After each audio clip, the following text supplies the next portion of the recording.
El 1 de septiembre de 1924 nació Gustavo Bueno en Santo Domingo de la Calzada.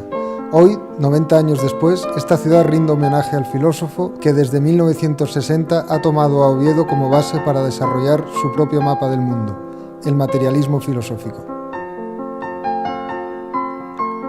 Gustavo Bueno fue nombrado hijo predilecto de Santo Domingo de la Calzada por el ayuntamiento de la ciudad a través de una propuesta que hizo el Grupo Municipal Socialista, en ese momento en la oposición, en el que yo me encontraba, y bueno, no tuvo ningún problema para seguir adelante, y todavía recuerdo que el acto protocolario de nombramiento y de entrega de la acreditación correspondiente pues tuvo lugar justo en la entrada de las fiestas del Santo. Pues, creo recordar que era, no sé si era el 9 o el 10 de mayo, y bueno, yo creo que fue un acto bonito y que en definitiva además respondía a la idea que ya había tenido el grupo de vincular la figura de Gustavo Bueno a la ciudad de Santo Domingo de la Calzada. Se solía decir que nadie, o se suele decir que nadie es profeta en su tierra, y nosotros creíamos que era un momento adecuado para que Gustavo sí lo fuera en Santo Domingo de la Calzada y que tuviera un nombramiento de esa, por lo menos, vamos a decir, categoría o en esas circunstancias, por el hecho de que a nosotros nos parecía que era una figura muy importante en el mundo de la filosofía. Siempre hemos dicho que en la filosofía moderna y en España es el único que tiene construido un sistema filosófico, ¿no? Y para nosotros eso es una situación y era un orgullo que había que reflejar de algún modo, y así se hizo. La aparición de Gustavo Bueno en el centro riojano yo no sabría decir exactamente cuándo se produjo ni de qué modo, pero sí que tengo la seguridad de que apareció hacia principios de este siglo por primera vez a hacer unas jornadas de filosofía, lo cual para nosotros constituyó una auténtica satisfacción, ¿no? O sea, sabíamos muchos en la casa que Gustavo Bueno era riojano de origen, pero claro, desde eso a tenerle en la casa haciendo unas jornadas justamente de filosofía, hombre, hay un salto, no es lo mismo que venga alguien un día a comer a una conferencia tal, que hacer jornadas, y las estuvo haciendo varios años.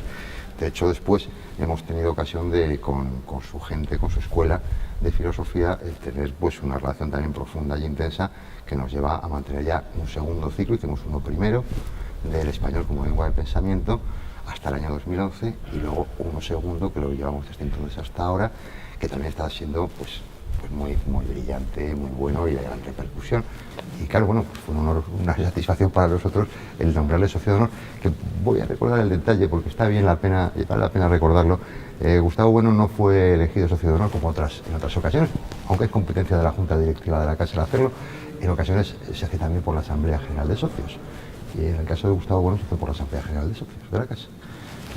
Hombre, yo pienso lo siguiente, como no soy filósofo, pero sin embargo, como cualquier persona inquieta, te interesan todo lo que sea de pensamiento, y en concreto Gustavo Bueno ya llegó a Oviedo cuando yo estaba estudiando bachillerato y fue un bombazo en Oviedo, las cosas que decía, las novedades, ¿no?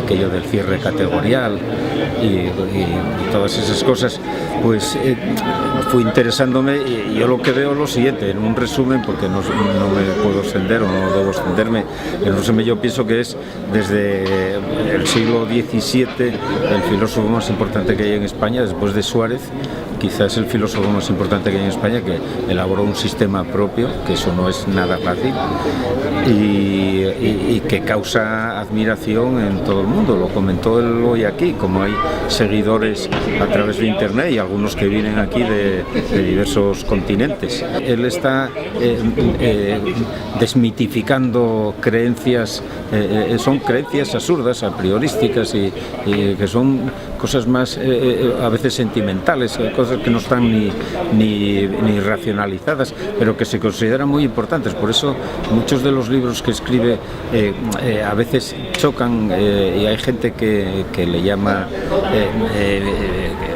hasta le insulta, porque creen que está atacando principios sagrados, y son creencias que no tienen absolutamente ningún fundamento.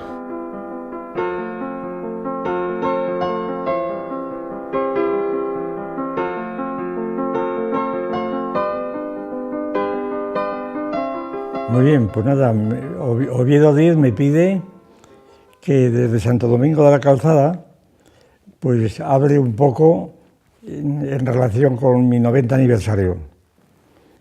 Pues como estamos aquí en esta casa donde nací, hace 90 años, claro, pues se me ocurre vincular todo esto con Oviedo, dado que las huellas que hay en esta casa de Asturias, por decirlo así, a través de mi padre, que era un gran amante de Asturias, de cuando estuvo en México y demás. Bueno, pues aquí, por ejemplo, hay multitud de fotografías de don Íñigo Noriega, un famoso indiano de Colombres, que ocupó un puesto muy importante, como bien sabido, en Asturias, todo el mundo lo sabe, que era muy amigo de mi padre porque era su médico. Y entonces pues iba todos los días a comer con él, en una finca que tenían tan grande como Asturias, por lo visto, con un tren propio de él. Pues, por ejemplo, también me acuerdo ahora, aquí también podríamos encontrar muchas cosas relativas a don Ángel, que era el organista de la catedral y que era aquí de Santo Domingo, y con el cual me encontré yo de bruces en Oviedo al llegar a la catedral, al llegar a Oviedo, vamos, que no sabía ni que estaba allí. Y entonces vino a verme seguramente, no me acuerdo bien, pero lo cierto es que yo fui muchas veces a la catedral, al órgano, él me lo enseñaba, me dejaba tocar, y él me enseñó algunas partituras de un abuelo mío, sí, un bisabuelo mío, que se llamaba Roqués, porque mi familia vino de Francia cuando la Revolución y se instaló aquí en Santo Domingo y precisamente en esta casa, ¿no? Y era relojero, un antepasado mío que no lo conocí como natural. Era un relojero que tenía la relojería abajo y al mismo tiempo eran organeros, es decir, fabricantes de órganos, y que llegaron a ser muy importantes. Por ejemplo, yo he visto el órgano de Zaragoza, del Aseo de Zaragoza, o del Pilar, ya no me acuerdo, será del Pilar, de Zaragoza, sí. Órganos en Sevilla y demás, pues cosas de este tipo. Es decir, que entonces, por eso que cuando yo llegué a Oviedo, pues ya al cabo de los años, pues al cabo, no sé, de 30 y tantos años, seguramente, pues seguramente no encontré diferencia grande, en una palabra, entre ambas ciudades. Bueno, diferencia, por supuesto, de tamaño, de escala, de todo lo que se quiera. Pero sin embargo, la estructura de la ciudad era muy parecida. Porque claro, Santo Domingo es una ciudad, no es un pueblo, ¿no?, por grande que sea. Y claro, es una ciudad de tipo de Fernando el Católico. Y entonces y además en el Camino de Santiago, pero con independencia del Camino de Santiago. Es decir, el milagro famoso del gallo y la gallina, que es el más famoso milagro en toda Europa del milagro de la gallina, que es más o menos la historia de unos peregrinos que vienen de Alemania, probablemente de Colonia, pero hay mucha discusión, y llegan aquí a Santo Domingo, que estaba en la ruta del Camino francés, y llegan un matrimonio con su hijo, que era muy apuesto y demás. Y entonces llegan al mesón del pueblo, entonces, y se encuentran con una mesonera muy guapa. Naturalmente el mozo que venía el hijo de los padres se enamora de ella, le requiere amores, pero ella, claro, dice que ni hablar, ¿no?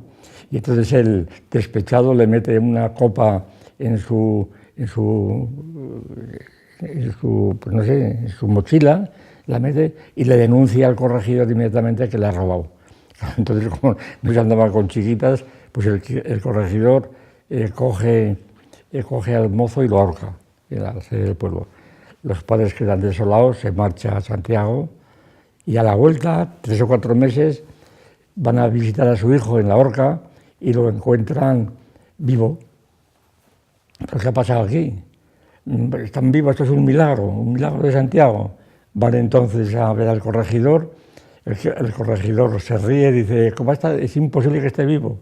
Dice, está tan vivo como este gallo y esta gallina que me voy a comer ahora. Y entonces, para asombro de todos, el gallo y la gallina empiezan a echar plumas y a cacarear y van a esto y estaba vivo. Entonces viene el milagro del gallo y la gallina, que resulta que es un milagro de Santo Domingo, que además lo repitió en otras ocasiones porque, por ejemplo, un un chico natural de Santo Domingo que estaba preso en un país africano de moros, pues también es la misma historia. Está preso en un calabozo, el alcaide le dice al sultán que está esperando que le saque de allí en Santo Domingo de la Calzada, y entonces el sultán dice, no, imposible que lo saque, está ahí preso y es tan imposible que lo saque como este gallo que está aquí. Entonces el gallo canta, es decir, que hay modalidades y variedades de este milagro que está por todos lados. Entonces el milagro se puede interpretar, y se interpreta así, y así lo han interpretado algunos, como una evolución, un aprovechamiento de una costumbre que había en los mercados del siglo XV y XVI, pues en donde ponían gallos muertos, sacrificados, y les echaban no sé qué potaje de mercurio y demás, y entonces los gallos empezaban a moverse. Y entonces hay una teoría según la cual pues, que el milagro de Santo Domingo habría sido un aprovechamiento de las cofradías de aquí para poner el centro de interés aquí en el gallo y la gallina, y no precisamente en el Camino de Santiago, porque la ciudad había ya crecido, que habían pasado siglos, y no tenía por qué depender de Santiago con todo lo que eso implicaba, entre otras cosas el tributo a Santiago. Bueno, voy a contar una anécdota muy curiosa que puede tener un interés, pues es una pura anécdota, no tiene más alcance, pero vamos, como me ha ocurrido a mí y estamos hablando de esto, pues la cuento. Y es la importancia que tuvo la casa de Santo Domingo cuando yo estaba ya en Oviedo, y allá llevaba ya años, y nos habían hecho una facultad nueva y se trataba de repartir los despachos que habían hecho para los catedráticos que estábamos entonces, que éramos muy pocos, comparado con ahora, éramos 6. Recuerdo a Larcos, que era el decano, a Eloy Benito, en fin, a una serie de profesores que han sido muy conocidos en Oviedo durante tiempo y que fueron compañeros míos. Pues resulta que fuimos a ver las obras nuevas, acompañados del arquitecto, nos estuvo enseñando, y todos yo creo que le echamos el ojo a un departamento que era muy grande, con un montón de habitaciones seguidas, bueno, era el mejor. Y entonces, claro, yo estuve observando, yo no había, un día estuve de paseo y le había echado el ojo también, ¿verdad? Y entonces, cuando estábamos comiendo, yo dije, bueno, antes de que empecemos a discutir eso, yo voy a poner sobre la mesa lo que os voy a decir, para que lo tengáis en cuenta. Digo, a mí me gustaría que me dierais el departamento porque los balcones que tiene me recuerdan a los de mi casa de Santo Domingo. Para mi sorpresa, pues este argumento completamente subjetivo y gratuito, pues llamó la atención. Al Arco se hizo cómplice, sí, entonces nada, para que te cuentes bien aquí y tal, ¿verdad? Y los demás, por lo que fuera, pues no dijeron nada y nos lo dieron. De manera que ya estuvimos un montón de tiempo hasta que nos fuimos pues no sé dónde, a donde está ahora, en un antiguo cuartel que se llama el Milán, allí, porque era el cuartel de Milán. Pues esto es un ejemplo, eso de la contigüidad que había entre las ciudades, que realmente ahora se ha perdido por esto de las autonomías. Parece que hay unos cortes de una autonomía a otra como si fuéramos forasteros totalmente, ¿verdad? Y la verdad que no es así. Es decir, primero por la lengua. La lengua era común enteramente. Y precisamente la influencia del castellano a través del Camino de Santiago era decisiva. Y claro, porque el camino pasaba por Oviedo, precisamente. El hecho de que toda esta zona, es decir, Santo Domingo de la Calzada, por supuesto, pero todos los confines de la ciudad, por ejemplo, el castillo de Garañón, el castillo de Cereza, etcétera, Burgos, todo eso son fundaciones de los reyes de Asturias. Concretamente, Burgos lo fundó Alfonso III. El conde de Garañón, el conde que está en el Cantar del Cid, pues están en relación con doña Jimena y con el Cid, es decir, y Asturias, claro, porque doña Jimena era asturiana, quiere decir que hay una continuidad histórica total. Incluso se discute si una región muy famosa del Cantábrico, que era precisamente esta, porque Cantabria estaba acá al lado de Logroño, estaba aquí, y luego ya se ha transformado en una región que antes era la montaña o Santander, pero en fin, es decir que aquí había un foco que estaba muy en relación con Navarra y con Asturias, que era prácticamente lo mismo, y sobre todo con la Asturias de Covadonga, la Reconquista, cosa que ahora los historiadores quieren olvidarlo diciendo que ni siquiera ni existió, ni Bernardo del Carpio existió, ni cosas de ese tipo. Pero eso son cosas de los historiadores, sobre todo educados, yo creo, porque lo he seguido muy bien, por algunos que fueron compañeros míos, por ejemplo Ubieto, que está en Valencia, ¿no? Y que fue compañero mío en Zaragoza, pues y que todavía está, no sé si, no, yo creo que ha muerto ya, pero vamos, por lo menos su hija la he visto en televisión algunas veces reivindicando ciertas tesis de su padre por donde pasaba el camino de los franceses y tal. Y entonces, pues, yo creo que la cosa es clarísima, que había una unidad política, una unidad a partir del reino de Roncesvalles, la propia Navarra, el reino de Navarra procede también de Asturias. Una tesis que está sin desarrollar, porque ahora no quiere saber nada de esto, ¿verdad? Pero así es. Es decir, que Covadonga no fue simplemente un punto de resistencia entre otros muchos. Eso es un esquema completamente falso, a mi juicio, y de otros también, por supuesto, historiadores. Es decir, que cuando se replegaron de la entrada de los árabes, pues entonces que Asturias quedó por las montañas como un punto de resistencia, junto a otros, en Galicia, en el Pirineo, en Cataluña. Eso es un bulo completamente. Asturias no fue el Roncesvalles Covadonga no fue un centro de resistencia, fue un punto de difusión y de fundación de un imperio. Eso es lo que no quieren ni hablar, porque como los historiadores, la mayor parte son tan memos, os lo digo a vosotros que digáis, ¿verdad? Pues confunden el imperio con Franco, con el franquismo. Bueno, pues eso es lo que tú quieras confundir, claro, pero no tiene nada que ver, es otra cosa diferente. Es decir, Alfonso II,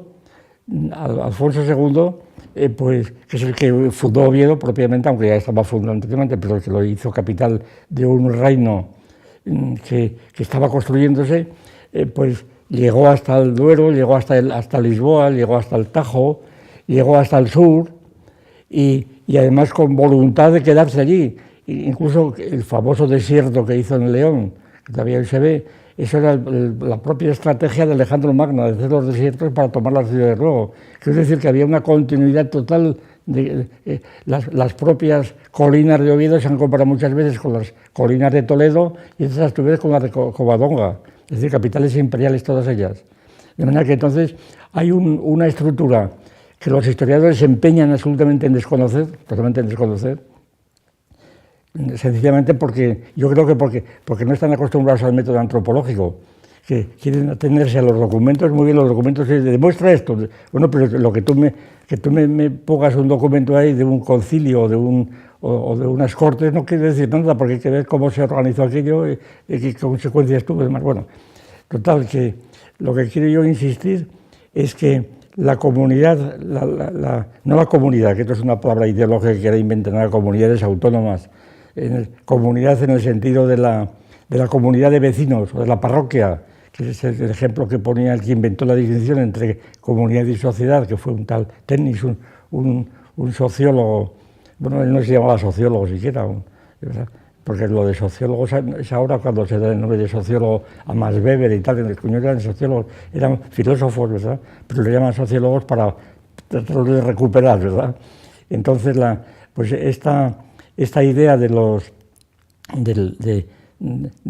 sociólogos, que no quieren saber nada más porque desconocen el método antropológico totalmente, la antropología histórica y estructural, y entonces las estructuras están ahí dadas en esta cultura que habló español ya muy pronto.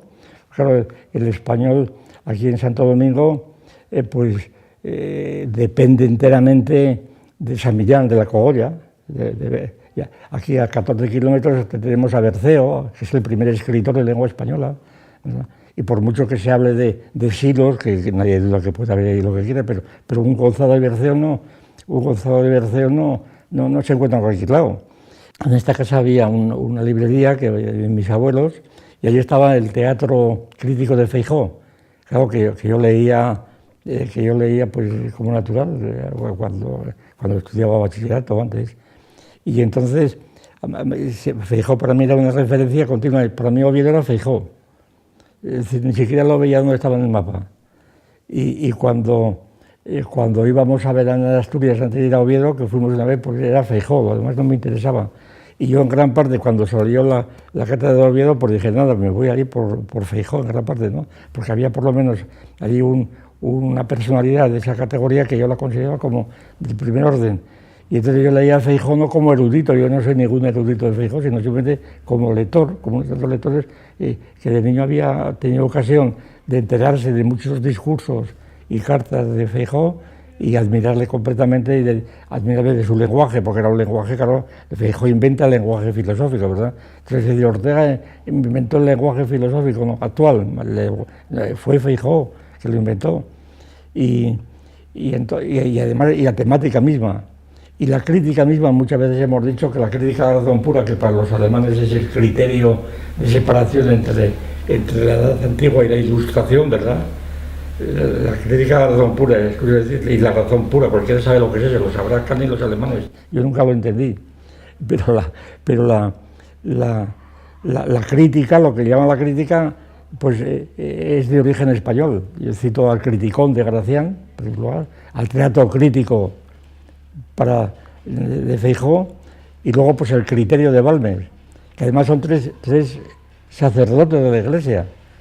Entonces el que te oye el que está acostumbrado a la memoria histórica, dice, este es un facha, un franquista, que está reconociendo, que está atribuyendo a la Iglesia Católica. No es que era eso, señor mío, y seas facha o seas lo que sea, es que es eso. Es que lo que sabían latín y griego era la gente que estudiaba en la Iglesia y no había otra, y se acabó, ¿verdad?, durante estos siglos, y no había absolutamente, y lo mismo pasaba en Alemania, exactamente lo mismo. Es decir, precisamente la pasión que sobre todo los franceses sintieron contra la Iglesia, el anticlericalismo, era debido sobre todo a que eran disputas entre frailes, claro. Lutero fue un fraile, un frailón. Por mayor frailón que Lutero difícilmente se encuentra por otro lado, ¿verdad? Y la lucha contra Lutero pues fue una lucha de frailes contra frailes, es decir, no de la Ilustración contra esto, es decir, que eran cuestiones de frailes porque eran los herederos de la cultura antigua, era una cosa totalmente evidente. Y entonces la prueba es que se seguía escribiendo en latín en toda la filosofía moderna hasta que empezó Descartes a escribir, bueno, seguía escribiendo en latín, Descartes y Leibniz en latín, pero al mismo tiempo ya empezaban en francés o en alemán, Leibniz y demás, pero la mayor parte de la obra de Leibniz está en latín. Todavía Kant, la disertación doctoral fue en latín. Es decir, que el latín era el idioma universal en todo el siglo XVIII, era el idioma de la República de las Letras, y gracias a eso había esa comunicación tan enorme en Europa, pues Feijóo, que estaba al tanto de lo que ocurría en Francia y demás, es decir, en muchas cosas era porque sabían todo el latín. Y entonces entonces es muy curioso que precisamente el libro de Feijóo, un libro de siglo XVIII que estaba por ahí, que había dado 1000 vueltas, estaba aquí una de las ediciones llena de agujeros de polilla, todavía los que tenemos ahí en Oviedo, en Niembro, todavía tienen agujeros de polilla de entonces, pero se paró la polilla, ¿verdad? Pero a veces agujeros que te taladran todo el tomo, ¿eh? Y entonces, pues, es curioso que la vuelta de los libros, ¿verdad?, cómo te pones para llegar prácticamente a determinar que un profesor de la Universidad llegase allí por aquel libro que había leído casualmente, ¿verdad?